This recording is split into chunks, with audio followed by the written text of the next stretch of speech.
Welcome student, this is your geography class 6, chapter 3, part 1, and your chapter name is Motion of the Earth. As you know that the Earth has two types of motion, namely rotation and revolution. Rotation is the movement of Earth on its axis. The movement of Earth around the Sun in a fixed path or orbit is called revolution. जैसा कि आप जानते हैं, पृथ्वी की गति दो प्रकार की है, घूर्णन एवं परिक्रमण। पृथ्वी का अपने अक्ष पर घूमना घूर्णन कहलाता है। सूर्य के चारों ओर एक स्थिर कक्ष में पृथ्वी की गति को परिक्रमण कहते हैं।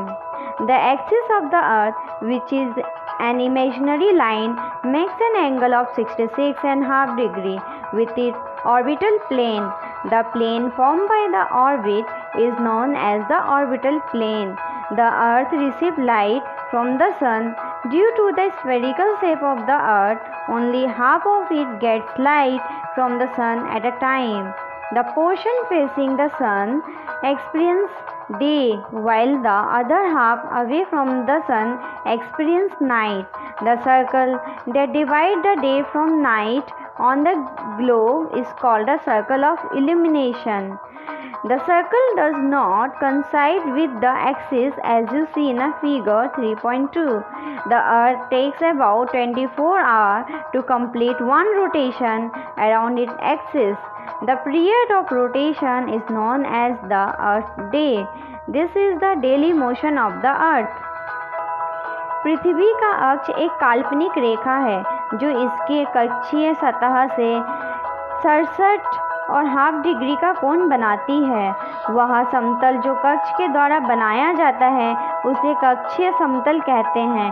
पृथ्वी सूर्य से प्रकाश प्राप्त करती है।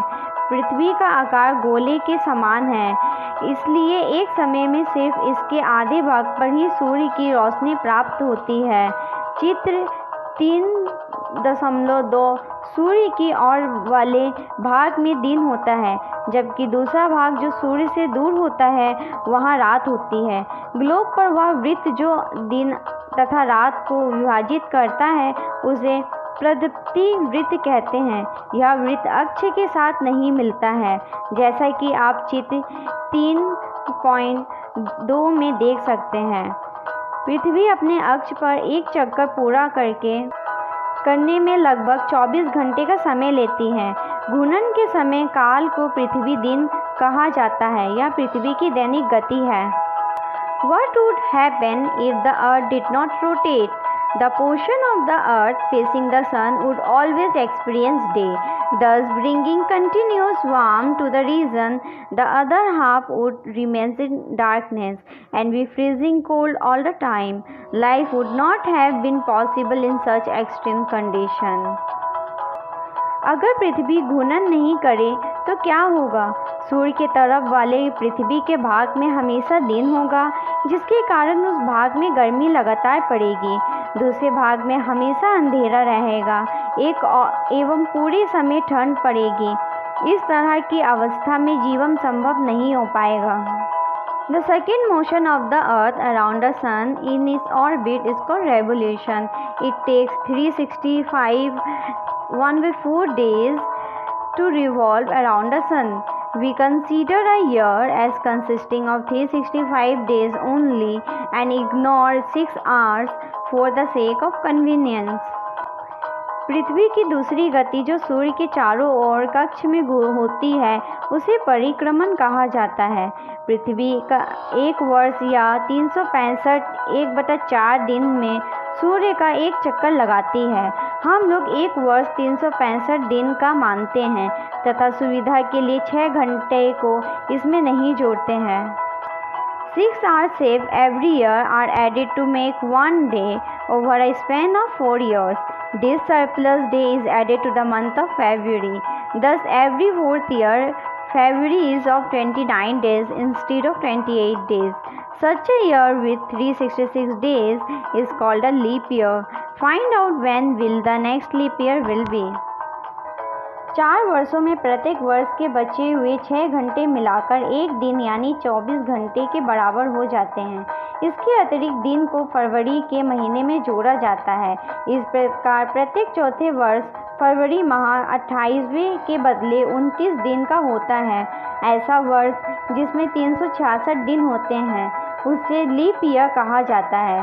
पता लगाइए कि अगला लीप वर्ष कब होगा। From the figure 3.3, it is clear that the Earth is going around the Sun in an elliptical orbit.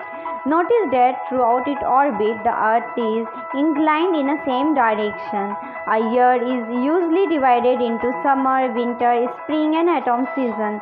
Season change due to the change in the position of the Earth around the Sun. चित्र 3.3 से स्पष्ट है कि पृथ्वी दीर्घवृत्ताकार पथ पर सूर्य के चारों ओर चक्कर लगाती है। ध्यान दीजिए कि पृथ्वी पूरे कक्ष में एक ही दिशा में झुकी हुई है।